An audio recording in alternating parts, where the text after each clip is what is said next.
তাহলে আমরা 4 নম্বরটা করব। একটি গুণোত্তর ধারার প্রথম n সংখ্যক পদের সমষ্টি বলো কি? 2 পাওয়ার n প্লাস 2, তাই না?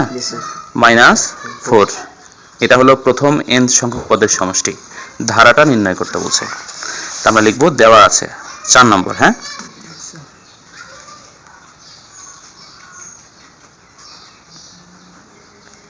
দেওয়া আছে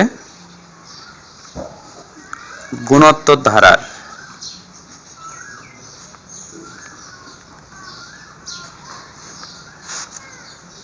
প্রথম n সংখ্যক পদের সমষ্টি। এটা মূলত Sn দ্বারা প্রকাশ করা হয়। ঠিক আছে, কি আছে বলো? 2 পাওয়ার n প্লাস 2 মাইনাস 4, তাই না? তাহলে আমরা যদি প্রথম পদ বের করতে চাই, প্রথম পদ হলে n এর মান 1 হবে, তাই না? অর্থাৎ প্রথম পদকে তো a দ্বারা প্রকাশ করা হয় নাকি? প্রথম পদ হলে n এর মান 1 প্লাস 2 মাইনাস 4, মানে যা ছিল সেই n এর জায়গায় আমরা 1 বসাইলাম। 1 2 যোগ করলে কত হয়? 3 মাইনাস 4, এটা কত? 8 হয়। 2 এর উপর কিউব দিলে কি হয়? 8 হয়। মাইনাস 4, এটা বিয়োগ করলে তো 4 হয়, তাই না? তাহলে প্রথম পদ কত হলো? 4। এরপরে আমরা, এটা কিন্তু n সংখ্যক পদের সমষ্টি, আমরা প্রথম পদ বের করলাম অথবা একটা পদের সমষ্টি বের করলাম। একটা পদের সমষ্টি কখনো হয়? একটা পদ কখনো যোগ করা যায়? যায় না। তাহলে এরপর আমরা প্রথম দুইটা পদের সমষ্টি বের করব। কয়টা পদের সমষ্টি? প্রথম দুইটা পদের সমষ্টি। তো প্রথম দুইটা পদের সমষ্টি থেকে যদি প্রথম পদটা বাদ দেই তাহলে দ্বিতীয় পদ পাওয়া যাবে না। দুইটা পদ আমরা যোগ করছি, যোগ করে একটা মান পাইছি, ওখান থেকে যদি একটা পদ বাদ দেই তাহলে তো আরেকটা পদ পাওয়া যাবে, দ্বিতীয় পদ পাওয়া যাবে, যাবে কিনা? তাহলে আমরা লিখব যে অতএব প্রথম দুইটি পদের সমষ্টি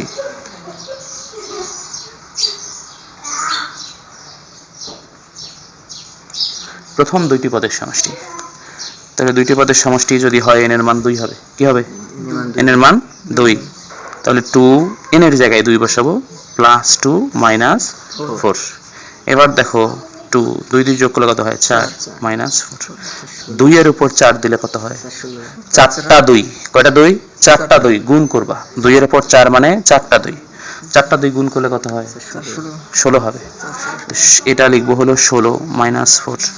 এবার এই 16 থেকে 4 বাদ দিলে কত হয়? 12 হয়। এটা কয়টা পদের সমষ্টি? দুইটা পদের সমষ্টি, মানে দুইটা পদের যোগফল। এখান থেকে প্রথম পদটা বাদ দিব, বাদ দিলে দ্বিতীয় পদ পাওয়া যাবে না? তাহলে লিখবো অতএব দ্বিতীয় পদ সমান দুইটি পদের সমষ্টি থেকে এই যে প্রথম পদ, দুইটা পদের সমষ্টি 12, প্রথম পদ 4 বাদ দিব, বাদ দিলে কত হয়? 8, তাই না? এবার যেহেতু প্রথম পদ এবং দ্বিতীয় পদ আমরা পাইলাম, তাহলে সাধারণ অন্তর বের করব না অনুপাত বের করব? এই যে বলেই দিছে গুণোত্তর ধারা।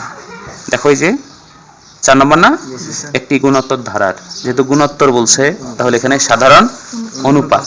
কি হবে? সাধারণ অনুপাত। তাহলে আমরা লিখব অতএব সাধারণ অনুপাত। সাধারণ অনুপাতকে r দ্বারা প্রকাশ করা হয়, তাই না? এটা সূত্র কি? দ্বিতীয় পদ ভাগ প্রথম পদ। দ্বিতীয় পদ কত? 8, প্রথম পদ কত? 4। এটা যদি আমরা ভাগ করি কত হয়? 2, তাই না? আচ্ছা, এবার আমরা তৃতীয় পদ বের করব।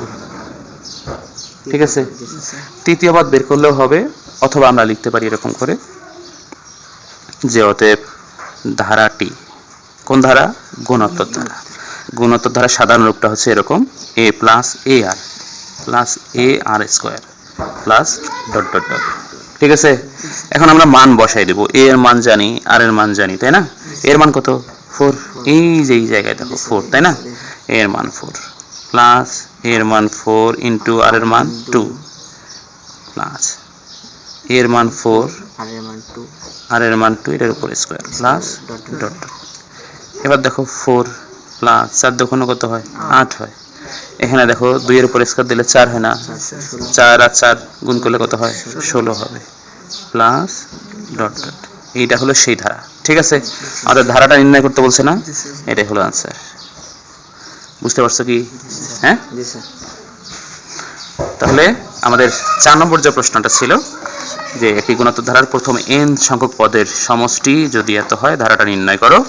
আমরা এই যে এখানে ধারাটা নির্ণয় করলাম, তাই না? তাহলে 10 নম্বরে আছে একটি গুণোত্তর ধারার পঞ্চম পদ ইকুয়াল 3√3 এবং অষ্টম পদ ইকুয়াল -27 হলে ধারাটি নির্ণয় করো। আচ্ছা, এটা তো অন্যান্য অঙ্কের মতো রে, এর আগে যে অঙ্কগুলো করছি, দেখো চতুর্থ পদ, সপ্তম পদ, তৃতীয় পদ, নবম পদ, তৃতীয় পদ, অষ্টম পদ, এই অঙ্কগুলোর মতোই তো, তাই না? তো এই জন্য তো এগুলো টাইপ ভিত্তিক ম্যাথ। একটা অঙ্ক পারলে একই টাইপের সবগুলা পারা যায়। এটা যেমন 26 নম্বর টাইপের না, এই 26 নম্বর টাইপের দেখো একই ধরনের অঙ্ক, তো একটা পারলে আরেকটা পারো না কেন বলো? মানে সংখ্যা শুধু পরিবর্তন করে দিছে, তাই না? অন্য কিছু তার পরিবর্তন করে নাই। করে দিব? হ্যাঁ, আচ্ছা, তো ঠিক আছে।